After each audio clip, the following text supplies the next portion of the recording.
Open ಮಾಡಿಕೊಂಡು ವಿದ್ಯಾವಾಹಿನಿ ಅಂತ type ಮಾಡಿ. ನೀವು ವಿದ್ಯಾವಾಹಿನಿ ಅಂತ ಟೈಪ್ ಮಾಡಿದಾಗ ಅಲ್ಲಿ ವಿದ್ಯಾವಾಹಿನಿ ಕರ್ನಾಟಕ .gov.in ಅಂತ ಶೋ ಆಗುತ್ತೆ. ಅದರ ಮೇಲೆ ಕ್ಲಿಕ್ ಮಾಡಿ. ಇವಾಗ ನಿಮಗೆ ವಿದ್ಯಾವಾಹಿನಿ ಪೇಜ್ ಓಪನ್ ಆಗುತ್ತೆ.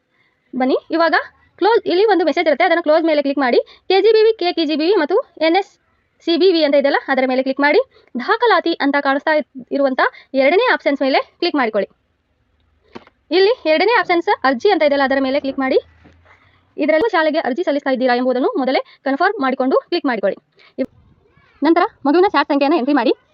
ಇನ್ನು ಇಲ್ಲಿ ವಿದ್ಯಾರ್ಥಿಯ ಹೆಸರು, ತಾಯಿ ಹೆಸರು, ಜೆಂಡರ್ ಮತ್ತು ತಂದೆ ಹೆಸರು ಎಲ್ಲ ಕೂಡ ಪ್ಯಾಚಪ್ ಆಗಿ ಬಂದ್ಬಿಡುತ್ತೆ. ಪೆನ್ STS ನಂಬರ್ ಹಾಕಿದರೆ ಜೆಂಡರ್ ಕೂಡ ಆಟೋಮೆಟಿಕ್ ತೊಗೊಂಡಿರುತ್ತೆ. ಇಲ್ಲಾಂದರೆ ನೀವು ಚೇಂಜ್ ಮಾಡ್ಕೋಬೋದು. ಇಲ್ಲಿ ಇನ್ನು CWSN ಇದ್ದಲ್ಲಿ ಎಸ್ ಇದ್ದರೆ ಎಸ್ ಹಾಕಿ, ನೋ ಇದ್ದರೆ ನೋ ಹಾಕಿ. ವಿದ್ಯಾರ್ಥಿಯ ಡೇಟ್ ಆಫ್ ಬರ್ತ್ ಆಟೋಮೆಟಿಕ್ ಆಗಿ ಪ್ಯಾಚಪ್ ಆಗಿ ಬಂದಿರುತ್ತೆ. ಇನ್ನು ವಿದ್ಯಾರ್ಥಿ ಒಳಪಡುವ ಮೀಸಲಾತಿ ವರ್ಗ SC ST ಈ ಥರ ಇರುತ್ತೆ, ಅದನ್ನು ನೀವು ಸೆಲೆಕ್ಟ್ ಮಾಡ್ಕೊಂಡು ಹಾಕೊಳ್ಳಿ. ಇನ್ನು ಆ ಜಾತಿ ಆದಾಯ ಪ್ರಮಾಣ ಪತ್ರ RD ಸಂಖ್ಯೆ ಇರುತ್ತಲ್ಲ ಅದನ್ನು ಎಂಟ್ರಿ ಮಾಡಬೇಕಾಗುತ್ತೆ. ಮಾಡಿ ಇಲ್ಲಿ ವಿದ್ಯಾರ್ಥಿಯ ಪೂರ್ಣ ವಿಳಾಸವನ್ನು ಎಂಟ್ರಿ ಮಾಡಿ. ಉದಾಹರಣೆಗೆ ವಿದ್ಯಾರ್ಥಿ ಹೆಸರು, ಊರಿನ ಹೆಸರು ಮಾತ್ರ ಹಾಕಿ. ಕೆಳಗಡೆ ಕಾಲಮ್ಸಲ್ಲಿ ಜಿಲ್ಲೆ, ತಾಲೂಕು, ಪಿನ್ ಕೋಡ್ ಹಾಕೋದಕ್ಕೆ ಅವಕಾಶ ಇರುತ್ತೆ. ಇಲ್ಲಿ ನೋಡಿ ಅಂಚೆ ಪಿನ್ ಕೋಡ್ ಇರುತ್ತೆ. ಇಲ್ಲಿ ಮೊಬೈಲ್ ಸಂಖ್ಯೆ, ಪಾಲಕರ ಮೊಬೈಲ್ ಸಂಖ್ಯೆಯನ್ನು ಕಂಪಲ್ಸರಿಯಾಗಿ ಎಂಟ್ರಿ ಮಾಡಿ. ರೇಷನ್ ಕಾರ್ಡ್ ಮತ್ತು ಮಗುವಿನ ಫೋಟೋವನ್ನು ಮೊಬೈಲಲ್ಲಿ ಇಟ್ಕೊಂಡಿರಬೇಕಾಗಿರುತ್ತೆ. ಇನ್ನು ಎಲ್ಲ ಮೂಲಗಳಿಂದ ವಾರ್ಷಿಕ ಆದಾಯ, ಮಗುವಿನ ಇನ್ಕಮ್ ಟ್ಯಾಕ್ಸ್ ಎಷ್ಟಿರುತ್ತೋ ಅಷ್ಟು ಹಾಕಿ. ನೆಕ್ಸ್ಟ್ ವಿದ್ಯಾರ್ಥಿಯ ಸ್ವಂತ ಸ್ಥಳದಿಂದ ಶಾಲೆಗೆ ಇರುವ ದೂರ ಕಿಲೋಮೀಟರ್ ಎಷ್ಟು ಸಂಖ್ಯೆಯಲ್ಲಿ ಹಾಕಿ. ಇನ್ನು BPL ಒಳಗೊಂಡಿದೆ ಅಂದರೆ ಎಸ್ ಅಂತ ಹಾಕಿದರೆ ನೀವು BPL ಕಾರ್ಡ್ನ ಫೋಟೋವನ್ನು ಅಪ್ಲೋಡ್ ಮಾಡಲೇಬೇಕಾಗಿರುತ್ತೆ. ನೋ ಅಂತ ಹಾಕಿದರೆ ಅಪ್ಲೋಡ್ ಮಾಡೋ ಅಗತ್ಯ ಇಲ್ಲ. ಮುಂದ್ಗಡೆ BPL ಕಾರ್ಡ್ ಸಂಖ್ಯೆನ ಎಂಟ್ರಿ ಮಾಡಬೇಕಾಗತ್ತೆ. ಎಸ್ ಅಂತ ಕೊಟ್ಟರೆ ಮಾತ್ರ. ನೀವು ಮಗುವಿನ BPL ಕಾರ್ಡ್ ಫೋಟೋವನ್ನು ಎಷ್ಟು MBಯಲ್ಲಿ ಬೇಕಾದರೂ ತೆಗೆದುಕೊಂಡು ಇಟ್ಕೋಬೋದು. KBಗೆ ಅದು ಬದಲಾಯಿಸ್ಕೊಳ್ಳೋ ಅಗತ್ಯ ಇಲ್ಲ. ಇನ್ನು ಇಲ್ಲಿ ಚೂಸ್ ಫೈಲ್ ಮೇಲೆ ಕ್ಲಿಕ್ ಮಾಡಿ. ಫೋಟೋ ಆ್ಯಂಡ್ ವಿಡಿಯೋಸ್ ಇದೆಯಲ್ಲ ಅಲ್ಲಿ ನಿಮ್ಮ ಮೊಬೈಲಲ್ಲಿ ನೀವು ತೆಗೆದುಕೊಂಡಿರೋ ಫೋಟೋ ಸೇವ್ ಆಗಿರುತ್ತದೆ. ಅಲ್ಲಿ ಅದನ್ನು ಸೆಲೆಕ್ಟ್ ಮಾಡಿಕೊಂಡು ಫೋಟೋವನ್ನು ಅಪ್ಲೋಡ್ ಮಾಡಿ ಅಂತ ಇದೆಯಲ್ಲ ಅದರ ಮೇಲೆ ಕ್ಲಿಕ್ ಮಾಡಿದರೆ ಈ ಫೋಟೋ ಅಪ್ಲೋಡ್ ಆಗುತ್ತದೆ. ಇನ್ನು ಇಮೇಜ್ ನಾಟ್ ಎಟ್ ಅಪ್ಲೋಡ್ ಅಂತ ಇದೆಯಲ್ಲ ಅಲ್ಲಿ ಫೋಟೋ ಬಂದಿರುತ್ತೆ, ಅದನ್ನು ಜೂಮ್ ಮಾಡಿ ನೀವು ಅಪ್ಲೋಡ್ ಆಗಿರೋ ಫೋಟೋನ ನೋಡ್ಬೋದು.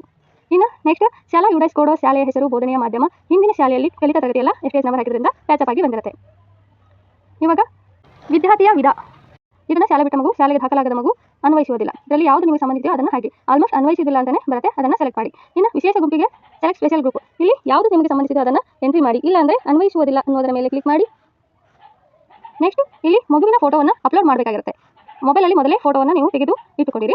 ಚೂಸ್ ಫೈಲ್ ಮೇಲೆ ಕ್ಲಿಕ್ ಮಾಡಿ. ಆಗಲೇ ನಾವು ಮಾಡಿದ್ವಲ್ಲ ಅಪ್ಲೋಡ್, ಅದೇ ಥರ ಚೂಸ್ ಫೈಲ್ ಮೇಲೆ ಕ್ಲಿಕ್ ಮಾಡೋದು, ಮೊಬೈಲಲ್ಲಿ ಫೋಟೋ ಸೆಲೆಕ್ಟ್ ಮಾಡ್ಕೊಳ್ಳೋದು, ಅಪ್ಲೋಡ್ ಮಾಡಿ ಅಂತ ಇದೆಯಲ್ಲ ಅದರ ಮೇಲೆ ಕ್ಲಿಕ್ ಮಾಡಿದರೆ ಅಪ್ಲೋಡ್ ಆಗುತ್ತೆ ಫೋಟೋ. ಇನ್ನು ಹಾಗೆ ಸ್ಕ್ರೋಲ್ ಮಾಡ್ತಾ ಬಂದರೆ ತರಗತಿ, ಇವಾಗ ಮಗು ಅರ್ಜಿ ಹಾಕಬೇಕಾದ್ರೆ ಯಾವ ತರಗತಿಗೆ ಅರ್ಜಿ ಹಾಕ್ತಾ ಇದೆಯೋ ಆ ತರಗತಿಯನ್ನು ನೀವು ಸೆಲೆಕ್ಟ್ ಮಾಡ್ಕೋಬೇಕಾಗುತ್ತೆ. ಇನ್ನು ಹಾಸ್ಟೆಲ್ ಯಾವ ಊರಲ್ಲಿದೆ ಮೊದಲು ಜಿಲ್ಲೆಯನ್ನು ಸೆಲೆಕ್ಟ್ ಮಾಡ್ಕೋಬೇಕು. ಶೈಕ್ಷಣಿಕ ಜಿಲ್ಲೆ, ತಾಲೂಕು ಮತ್ತು ಊರನ್ನು ಸೆಲೆಕ್ಟ್ ಮಾಡ್ಕೋಬೇಕಾಗುತ್ತೆ. ಹಾಗೆ ಸ್ಕ್ರೋಲ್ ಮಾಡ್ತಾ ಬಂದರೆ ಕ್ಯಾಪ್ಚಾ ಕೋಡ್ ಇರುತ್ತೆ. ಆ ಕ್ಯಾಪ್ಚಾ ಕೋಡನ್ನು ಎಂಟ್ರಿ ಮಾಡಬೇಕು. ಕ್ಯಾಪ್ಚಾ ಕೋಡ್ ಅಂದರೆ ಹಳದಿ ಕಲರ್ ಇದೆಯಲ್ಲ ಅಂಕಿಗಳು, ಅದನ್ನು ಎಂಟ್ರಿ ಮಾಡಿ. ಡೇಟಾವನ್ನು ಉಳಿಸಿ ಡಾಟಾವನ್ನು ಉಳಿಸಿ ಅಂತ ಇದೆಯಲ್ಲ ಅದರಲ್ಲಿ ಚೆಕ್ ಮಾಡ್ಕೊಳ್ಳಿ. ತಪ್ಪಾಗಿದ್ದರೆ ಇಲ್ಲಿ ತಿಳ್ಕೊಬಹುದು. ಡೇಟಾ ತಿದ್ದುಪಡಿ ಅಗತ್ಯವಿದೆ ಮೇಲೆ ಕ್ಲಿಕ್ ಮಾಡಿದರೆ ನೀವು ತಿಳ್ಕೊಬಹುದು. ಬೇಡವಾ ಡೇಟಾ ಸರಿಯಾಗಿದೆ ಉಳಿಸಿ ಮೇಲೆ ಕ್ಲಿಕ್ ಮಾಡಿ. ಕ್ಲಿಕ್ ಕ್ಲೋಸ್ ಮೇಲೆ ಕ್ಲಿಕ್ ಮಾಡಿ. ಇವಾಗ ನಾವು ಇದುವರೆಗೂ ಹಾಕಿರ್ತಕ್ಕಂಥ ಅಪ್ಲಿಕೇಶನ್ ಇಲ್ಲಿ ಬಂದಿರುತ್ತೆ. ಪ್ರಿಂಟ್ ತೆಗೆದುಕೊಳ್ಳಿ.